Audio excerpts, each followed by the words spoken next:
আজকের এই মহারূপ দিনে এই মঞ্চে উপস্থিত আমার সম্মানীয় শিক্ষক শিক্ষিকাবৃন্দদের ও বড় বড় দাদা দিদিদের যথাযথ স্থানে সম্মান জানিয়ে ও ছোট ছোট ভাইদের আমার প্রতি ভালোবাসা ও স্নেহ জানিয়ে আমি আমার আবৃত্তি শুরু করছি।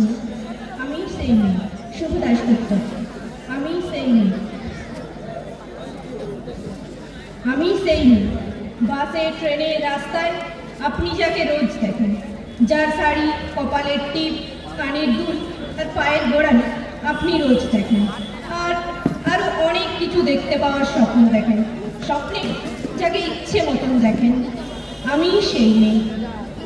বিহারের প্রত্যন্ত গান দিনের আলোয় ছায়া মারানো আপনার ধর্মে নিষিদ্ধ, আর রাতের গভীরে তাকে বস্তি থেকে তুলে আনতে পাই বড় কাজ পাঠান আপনি, আর সুসজ্জিত বিছানায় যার জন্য অপেক্ষায় অভিনয় আপনার রাজকীয় নাম করত। আমি সেই মেয়ে। আমি সেই মেয়ে। আসামের চা বাগানের ঝুপড়ি কামিন বস্তি থেকে যাকে আপনি নিয়ে যেতে চান সাহেবি বাংলায় মধ্যরাতে, ফায়ার দেশে ঝলসে ওঠা আলোর নদীর চোখে দেখতে চান যার অনাবৃত শরীর। আমি সেই মেয়ে। রাজস্থানের শুকনো উঠোন থেকে পিপাসার জল আনতে যাকে আপনি পাঠিয়ে দেন 10 মাইল দূরে সরকারি ইনারায়, আর 20 মাইল হেঁটে ক্লান্ত বিধ্বস্ত যে রমণী ঘরে কাঠে ঘরে ফিরলেই যাকে বসিয়ে দেন চুলার আগুনের সামনে আপনার রুটি বানাতে। আমি সেই মেয়ে। আমি সেই মেয়ে যাকে নিয়ে আপনি মগ্ন হতে চান গঙ্গার ধারে, কিংবা ভিক্টোরিয়ার সবুজে, কিংবা ওই সিনেমা হলের নীল অন্ধকারে, যার চোখে আপনি এঁকে দিতে চান ছোট স্বপ্নের কাজল, আর সিগারেটের প্যাকেটের মতো পথের পাশে ছুঁড়ে ফেলে আপনার ফুল সাজানো গাড়ি শুভবিবাহ সুসম্পন্ন করতে ছুটে যায় যখন শহরের পথে কোণে রাখা আলোর গভীরতে একা দাঁড়িয়ে থাকা। আমি সেই মেয়ে। আমি সেই এমনকি দেবতারাও যাকে ক্ষমা করেন না, অহংকার আর শক্তির দম্ভে যার গর্ভে রেখে যান কুমারীর অপমান, আর চোখের জলে নদীর জলে বিসর্জন দিতে হয় কর্ণকে আত্মযত্ন। আমি সেই মেয়ে।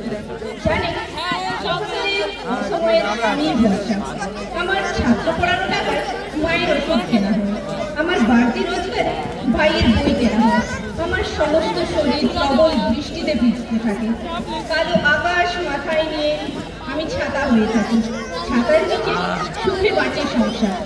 আপনি, হ্যাঁ আপনি, আপনারাই আমার জন্য অনেক করেছেন, সাহিত্যে, কাব্যে, শাস্ত্রে, লোকাচারে আমাকে মা বলে পুজো করেছেন, প্রকৃতি বলে আদিক্ষেতা করেছেন, আর শহরগঞ্জের কানাগড়িতে ঠোঁটে রং মাখিয়ে টুপি হাতে দাঁড় করিয়েও দিয়েছেন। হ্যাঁ আমি সেই মেয়ে।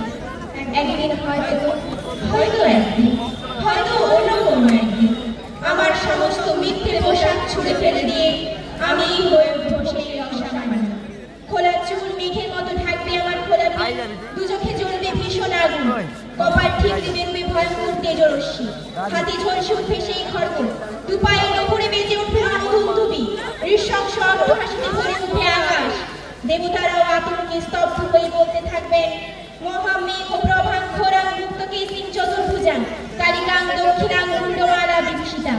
বিভৎস দাবানলের মতো আমি এগোতে থাকবো, আর আমার এগিয়ে যাওয়ার পথের দুপাশে মুন্ডহীন অসংখ্য দেহ ছটফট করতে থাকবে।